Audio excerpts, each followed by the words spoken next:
ಹಲವು ವರ್ಷಗಳಿಂದ ನಿವೇಶನ ಖಾಲಿ ಬಿಟ್ಟು ಮನೆ ಕಟ್ಟದಿದ್ರೆ ನಿವೇಶನವನ್ನ ಈಗಿನ ಬೆಲೆಗೆ ವಾಪಸ್ ಪಡೆದುಕೊಳ್ಳಲಾಗುವುದು ಎಂದು ಕರ್ನಾಟಕ ಮುಖ್ಯಮಂತ್ರಿ ಡಿಕೆ ಶಿವಕುಮಾರ್ ಹೇಳಿದ್ದಾರೆ. ತ್ಯಾಜ್ಯದಿಂದ ಸ್ವಾತಂತ್ರ್ಯ ಅಭಿಯಾನಕ್ಕೆ ಚಾಲನೆ ನೀಡಿ ಮಾತನಾಡಿದ ಮುಖ್ಯಮಂತ್ರಿಗಳು ಈ ಆದೇಶ ಹೊರಡಿಸಿದ್ದಾರೆ. ನಿವೇಶನ ಖರೀದಿಸಿ ಅದಕ್ಕೆ ಕಾಂಪೌಂಡ್ ಹಾಕದೆ ಹಾಗೆ ಖಾಲಿ ಬಿಟ್ಟಿದ್ರೆ ಅದನ್ನ ಬಿಡಿಎ ವಾಪಸ್ ಪಡೆದುಕೊಳ್ಳಲಿದೆ ಅಂತ ಡಿಕೆ ಶಿವಕುಮಾರ್ ಹೇಳಿದ್ದಾರೆ. ನಿವೇಶನ ಪಡೆದು ಅದರಲ್ಲಿ ಮನೆ ಕಟ್ಟದಿದ್ರೆ ಅದನ್ನ ವಾಪಸ್ ಪಡೆದುಕೊಳ್ಳದೆ ನಮಗೆ ಬೇರೆ ವಿಧಿ ಇಲ್ಲ. ನಾವು ಇದನ್ನ ಮಾಡಲೇಬೇಕಾಗತ್ತೆ. ನಾವು ಮನೆ ಕಟ್ಟಿಕೊಳ್ಳಿ ಎಂದು ನಿವೇಶನವನ್ನ ಹಂಚಿರ್ತೀವಿ. ಆದರೆ 20, 30, 40 ವರ್ಷ ಆದರೂ ಮನೆಯನ್ನ ಹಲವರು ಕಟ್ಟಿರೋದಿಲ್ಲ. ಅಂತಹ ನಿವೇಶನವನ್ನ ಯಾವ ಬೆಲೆಗೆ ಖರೀದಿಸಿರ್ತಾರೋ ಅದಕ್ಕೆ ಬಡ್ಡಿ ನೀಡಿ ವಾಪಸ್ ಪಡೆಯಲಾಗುತ್ತೆ ಎಂದು ಮುಖ್ಯಮಂತ್ರಿ ಡಿಕೆ ಶಿವಕುಮಾರ್ ಹೇಳಿದ್ದಾರೆ. ಸಿಐಟಿಬಿ ಬಿಡಿಎ ಸೊಸೈಟಿಗಳಿಂದ ನಿವೇಶನ ಪಡೆದ ಮೇಲೆ ಮನೆ ಕಟ್ಟಬೇಕಾಗಿರುವುದು ಅವರ ಕರ್ತವ್ಯ. ನಿವೇಶನಕ್ಕೆ ಕಾಂಪೌಂಡ್ ಕೂಡ ಹಾಕದೆ ಕಸ ಹಾಕಲು ಅವಕಾಶ ಕೊಟ್ಟರೆ ಹೇಗೆ? ಅವರ ಜಾಗದಲ್ಲಿ ಅವರು ಕಸ ಹಾಕದೇ ಇದ್ರು ಅವರ ಜಾಗವನ್ನ ಅವರು ರಕ್ಷಣೆ ಮಾಡಿಕೊಳ್ಬೇಕು. ಬಿಡಿ ಆಗ್ಲಿ ಕಾರ್ಪೊರೇಷನ್ ನಿವೇಶನವಾಗ್ಲಿ ಅದರ ಮಾಲೀಕರು ಸ್ವಚ್ಛತೆ ಕಾಪಾಡಿಕೊಳ್ಳಬೇಕು ಅಂತ ಮುಖ್ಯಮಂತ್ರಿಗಳು ತಿಳಿಸಿದ್ದಾರೆ. ಬೆಂಗಳೂರು ನಗರವನ್ನ ಸ್ವಚ್ಛ, ಸುಂದರ, ವಾಸಯೋಗ್ಯ ನಗರವಾಗಿಸುವ ಉದ್ದೇಶದಿಂದ ಆಗಸ್ಟ್ 2026ರಲ್ಲಿ ತ್ಯಾಜ್ಯದಿಂದ ಸ್ವಾತಂತ್ರ್ಯ ಅಭಿಯಾನವನ್ನ ಹಮ್ಮಿಕೊಳ್ಳಲಾಗಿದೆ. ಈ ಅಭಿಯಾನದ ಅಡಿಯಲ್ಲಿ ಗ್ರೇಟರ್ ಬೆಂಗಳೂರು ಪ್ರಾಧಿಕಾರದ ಅಡಿಯಲ್ಲಿ ಆಡಳಿತ ಹೊಂದಿರುವ ಎಲ್ಲ ನಗರ ಪಾಲಿಕೆಗಳು, ಇತರೆ ಸಂಸ್ಥೆಗಳ ವತಿಯಿಂದ ನಗರದ ರಸ್ತೆಗಳಲ್ಲಿ ಕಪ್ಪು ಚುಕ್ಕೆಗಳು, ಕಟ್ಟಡ ಮತ್ತು ಭಗ್ನಾವಶೇಷ ತ್ಯಾಜ್ಯ, ಮರದ ಕೊಂಬೆಗಳು, ವಿದ್ಯುತ್ ಕಂಬಗಳು, ಪೈಪುಗಳನ್ನು ಸಾಮೂಹಿಕವಾಗಿ ತೆರವುಗೊಳಿಸುವುದಕ್ಕೆ ಉದ್ದೇಶಿಸಲಾಗಿದೆ. ಹೀಗಾಗಿ ಖಾಲಿ ನಿವೇಶನಗಳ ಮಾಲೀಕರು ತಮ್ಮ ನಿವೇಶನಗಳನ್ನು ಸ್ವತಃ ಸ್ವಚ್ಛಗೊಳಿಸದಿದ್ರೆ 25,000ದಿಂದ 1 ಲಕ್ಷ ರೂಪಾಯಿವರೆಗೂ ದಂಡ ಹಾಕುವ ಎಚ್ಚರಿಕೆಯನ್ನ ಜಿಪಿಎ ನೀಡಿದೆ.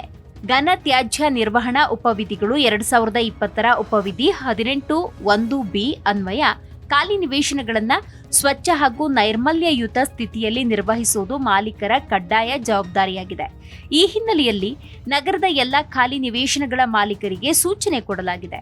ನಗರದಲ್ಲಿನ ಖಾಲಿ ನಿವೇಶನಗಳ ಮಾಲೀಕರು ತಮ್ಮ ನಿವೇಶನಗಳಲ್ಲಿ ಶೇಖರಣೆಯಾಗಿರುವ ತ್ಯಾಜ್ಯ ಅಂದರೆ ಡೆಬ್ರಿಸ್ ಅನ್ನ ದಿನಾಂಕ 15/8/2026ರ ಒಳಗಾಗಿ ಸ್ವಚ್ಛಗೊಳಿಸತಕ್ಕದ್ದು.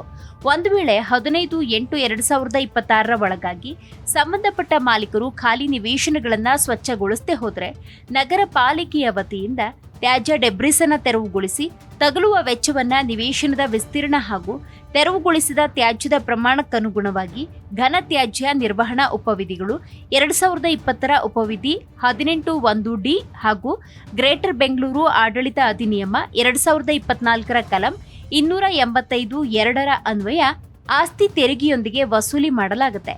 ತೆರಿಗೆ ಬಾಕಿಯನ್ನ ಕರ್ನಾಟಕ ಭೂ ಕಂದಾಯ ಕಾಯ್ದೆ 1964ರ ಅನುಸಾರ ವಸೂಲಾತಿ ಕ್ರಮ ಜರುಗಿಸಲಾಗುತ್ತೆ. ಖಾಲಿ ನಿವೇಶನಗಳನ್ನು 15/8/2026ರ ಒಳಗಾಗಿ ಸ್ವಚ್ಛಗೊಳಿಸದಿದ್ದಲ್ಲಿ ಸಾರ್ವಜನಿಕರು ಅಂತಹ ನಿವೇಶನಗಳ ಛಾಯಾಚಿತ್ರ ಸಹಿತ ಜಿಪಿಎಸ್ ಕೋಆರ್ಡಿನೇಟ್ಸ್ನೊಂದಿಗೆ ದೂರನ್ನ ವಾಟ್ಸ್ಆಪ್ ಚಾಟ್ ಬಾಕ್ಸ್ ಸಂಖ್ಯೆ 9448197197ಗೆ ಸಲ್ಲಿಸಬಹುದು.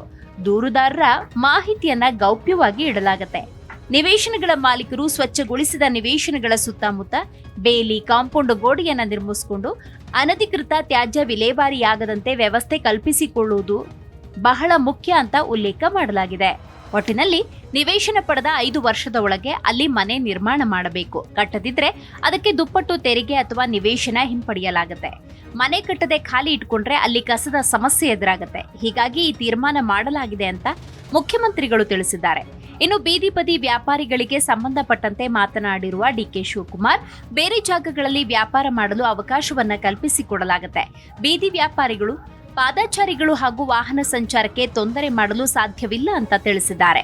ಜಿಬಿಎ ವ್ಯಾಪ್ತಿಯ ಪಾದಚಾರಿ ಮಾರ್ಗಗಳಲ್ಲಿರುವ ಬೆಸ್ಕಾಂಗೆ ಸಂಬಂಧಪಟ್ಟಂತೆ ಎಲ್ಲ ಅಡೆತಡೆಗಳ ಸಮಗ್ರ ಪಟ್ಟಿಯನ್ನ ಸಿದ್ಧಪಡಿಸಿ ತ್ಯಾಜ್ಯದಿಂದ ಸ್ವಾತಂತ್ರ್ಯ ಅಭಿಯಾನದಲ್ಲಿ ತೆರವು ಕಾರ್ಯಾಚರಣೆಯನ್ನ ಆರಂಭಿಸುವಂತೆ ಗ್ರೇಟರ್ ಬೆಂಗಳೂರು ಅಭಿವೃದ್ಧಿ ಸಚಿವ ಕೃಷ್ಣ ಬೈರೇಗೌಡ ಬೆಸ್ಕಾಂ ಅಧಿಕಾರಿಗಳಿಗೆ ಈಗಾಗಲೇ ಸೂಚನೆ ಕೊಟ್ಟಿದ್ದಾರೆ. ನಗರದ ಪಾದಚಾರಿ ಮಾರ್ಗಗಳಲ್ಲಿರುವ ಬೆಸ್ಕಾಂ ಅಡೆತಡೆಗಳು, ಟ್ರಾನ್ಸ್ಫಾರ್ಮರ್ಗಳ ಸ್ಥಳಾಂತರಕ್ಕೆ ಸಂಬಂಧಪಟ್ಟಂತೆ ಕಟ್ಟುನಿಟ್ಟಿನ ಸೂಚನೆಯನ್ನ ರವಾನೆ ಮಾಡಿದ್ದಾರೆ.